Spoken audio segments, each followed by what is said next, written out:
very interesting day today. I'd like to, first of all, introduce myself. My name is Brian Rothenberg. I'm the Director of Public Relations for the United Auto Workers. We just finished a meeting of the UAW GM Council.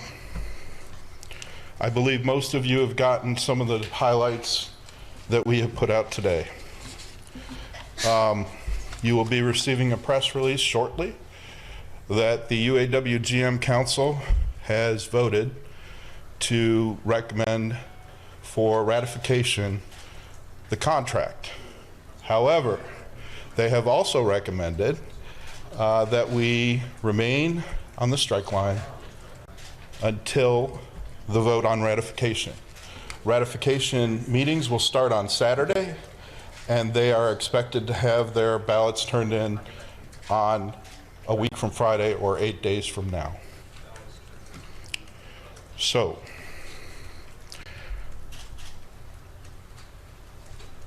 I need to, first of all, on behalf of the UAW, thank our UAW GM members and their families who have put in overwhelmingly sacrifice. They have made an incredible effort at showing what union is. They have stood on the lines together because they stood up for things that they felt were important and continue to do so. Their leaders are incredibly grateful, I can tell you that from the meeting, and incredibly, profoundly impacted by the overwhelming support of the community, of the different cities that we are in, of this nation. This strike actually became more than just a strike for the UAW. It was about the hearts and minds of American workers and the middle class. It was an outpouring of support that I think President Jones and Vice President Dittus said they will never, ever forget. It was that profound. And we thank people for all the goods and services that they've given us, their friends and their neighbors, for the outpouring of support. As you know, we went on strike over the issues of a path to permanency for temporary workers, job security, fair wages, affordable quality health care, and a fair share of the profits. I will go through some of the highlights that you already have seen that are on uaw.org. The contract gives full-time temporary workers a shortened path to permanent status and into a regular status of a job, and improves their paid and unpaid time off for temporary workers. We would hope that this contract, once our members weigh in, and they are the ultimate authority, but regardless of what this contract ends up, that this issue dealing with permanent temporary workers is the beginning of the end of permatemps, not only in this industry, but in this nation. There will be no change to the health care plan. There will be a ratification bonus of $11,000 for hourly workers and a ratification bonus of $11,000 for salaried workers. The cap has been lifted on profit sharing. Many of you know that GM has made $34 billion in profits over the past 3 years. One of those years they exceeded $12 billion in profits, and they were capped, so our members could not share in those profits above $12 billion. It adds money to their personal savings of $1,000. It provides a progression for all current workers to $32.32 in 4 years. It shortens the progression time, and all of the current employees that are regular employees would be at $32.32. It provides wage increases of 3% gross wage increase, 2 years, and 4% lump sums. The skilled trades will get a $1,000 tooling allowance. The legal services benefit plan now includes spouses and additional services. Vacation has been enhanced. Many of our members would be forced to use what little vacation they had when they started, 2 weeks, during the shutdown in July. They will now only have to 1 week, and they will have the option with the other time to use it or go on layoff where they can get unemployment. And there are bonuses built in to this contract for eligible production workers up to 2,000 who retire between December 31st of this year and February 28th of 2020. So I will take a few questions. At this point in time, I want to emphasize that as you saw today, the UAW is a democratic union. Our members will make this decision, the members of General Motors. That is the commitment of Vice President Dittus and President Jones, and that is what will happen. And understand that it is their contract, it is in their hands, and the decision has been made that they will stay out until the ratification day. And that came directly from the leadership body downstairs. One other issue, while we were in our meeting today, Aramark hit a TA, tentative agreement. Rod? Ryan, can you get the specifics on how it is that the ratification will roll out? In other words, is it going to be the same as usual where there's an educational session and then there's a vote, or will there be education sessions and votes on the same day? There's education sessions that are being scheduled around the country. They start in the regions. They will also be in each of the locals. The local unions help set that up and help set up the election times. Those are all run by the local unions. And the instruction will be in a letter that you'll probably see. I'm sure it'll be on Facebook because everything is these days. But I believe there will be an instruction going out to all the local unions later today, and it will explain to the local unions how the process should go. And the one thing that it will outline is that we will all the votes in by the 25th. So it's an 8-day vote. Yes, Joe. Brian, 7% of the workers now are temporaries. What would you expect that percentage to be at the end of the contract? I will have to check on that. What I would say is that this period allows for the current temporary workers, it allows most temporary workers to move up. I believe it's almost life-changing for some in the first year. They're going to move up directly. And then they would also, as they move up in this progression to become permanent employees, they get credit for their time served.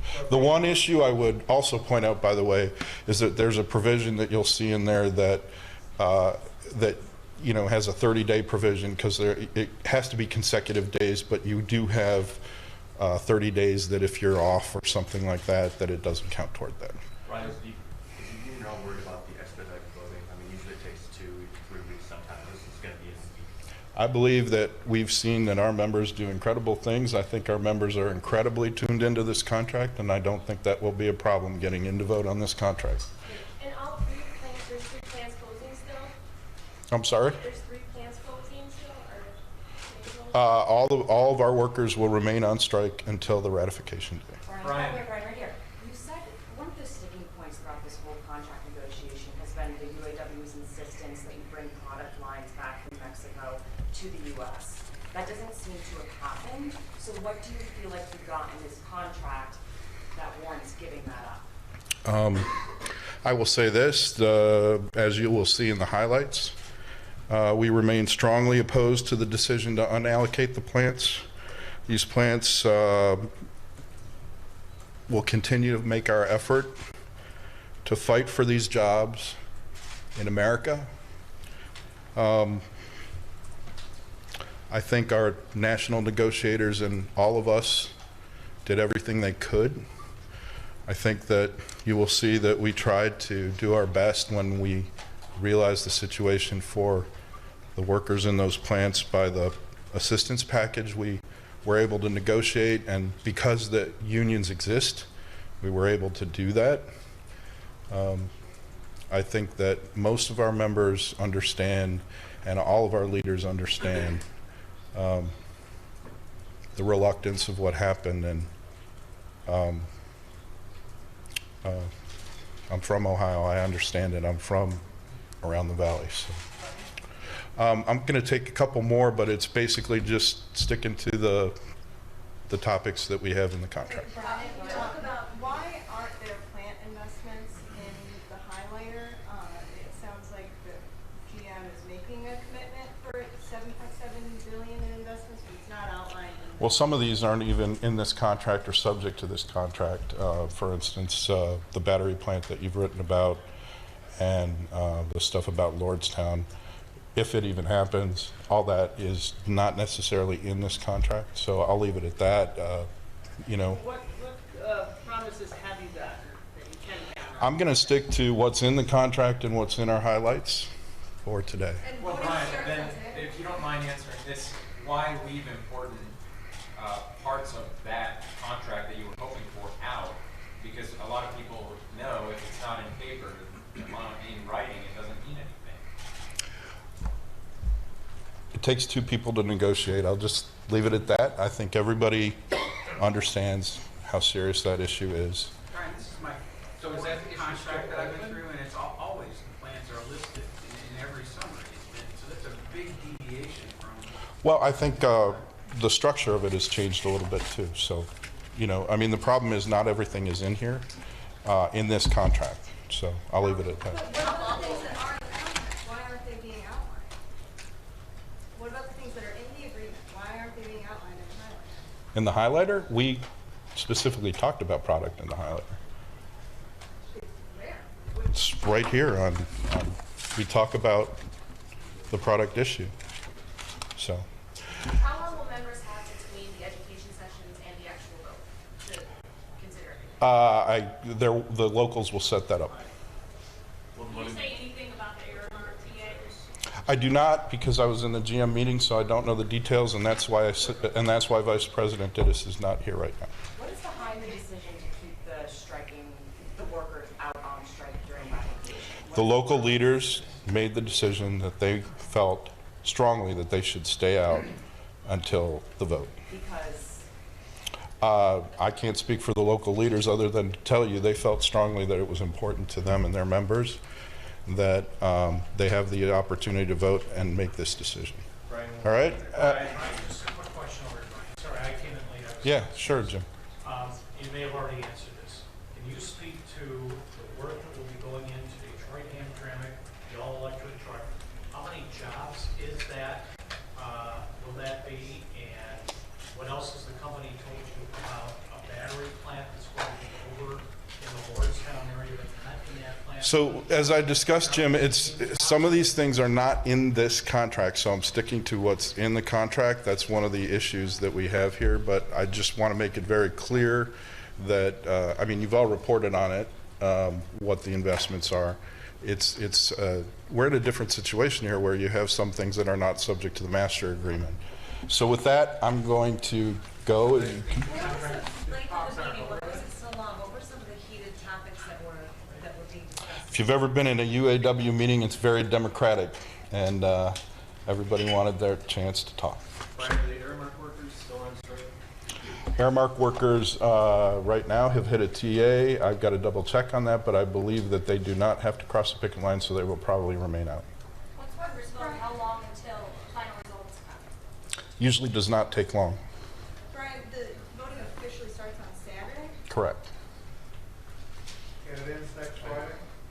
It does end next We'll know Friday. next weekend, not this weekend, but the following. That's my understanding, yes. To avoid I would wait for Terry's letter. It will instruct the locals, and I'm sure you'll see it on Facebook on how to get these done. Brian, to avoid confusion though on this plant investment thing, are you telling us that these are local agreements that they're No, part I'm of telling you national- that. No, I'm telling you that some of these are not subject to the national agreement because they're not part of the GM agreement. They're part of these other. $7 billion is the direct investment that GM is committing to. So that would be what is in this agreement. The $9 billion includes the battery plant. We're asking about $7.7 billion and whether it is Well, part of this agreement. I will get you more information on it. I have just been in a marathon meeting myself. I will get you more information on that investment in due time. Do you feel confident it's gonna happen though? I think it's up to the members. I would never speak for the members. You know, I think that there are No, I mean gains. the investment. Do you feel that GM has committed? Again, I will get you more information, and I'm here to answer what's in the actual agreement that is here. But Brian, questions are legit because the 2015, everybody said this, it's true. The 2015 had plant-by-plant itemization of where the investments went. And I'm wondering if you don't have it, this summary, the one you just put out, you know, would members not look at that and say, wait a minute, where is it in black and white that plants are going to get investment? Where is this $7.7 billion going to go? Well, look, I told you I would get back to you all on it. I will get back to you on it when we have that listed out. I will tell you that our folks have been working diligently. They were up all night. So, but I will also tell you that some of these investments are not under the master contract. Okay? I will let them work that out. I believe they do not have to cross the picket line, so I would anticipate that. They don't have one yet because they just hit a TA. All right, thank you.